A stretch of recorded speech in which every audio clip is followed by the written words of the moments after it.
The U.S.-built Javelin knows its enemy.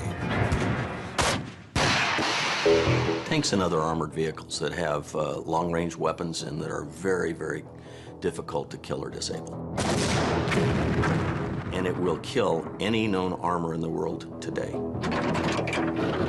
More than anything else, the Javelin's success is down to the fact that once fired, it almost guarantees a kill every time.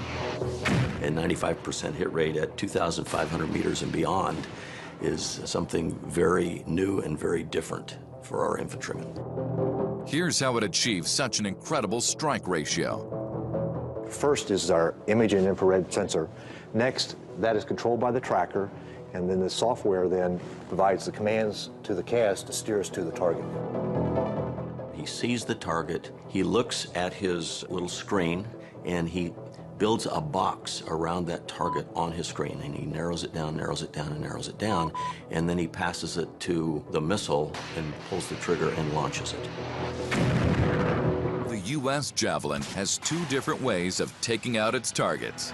Direct attack, which is where the missile flies directly from the launch unit to the target and hits the target head-on.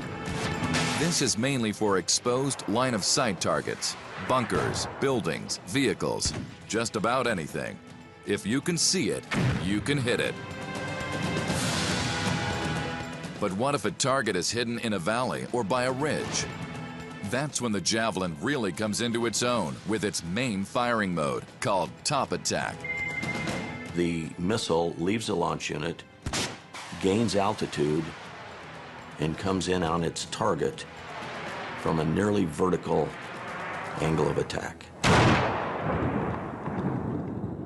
And it just so happens that most tanks are vulnerable to attack from above.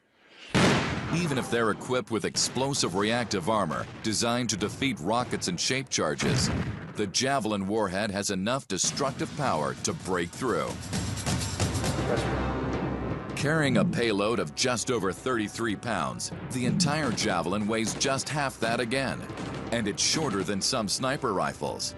It gives a single ground troop the same firepower as heavy artillery.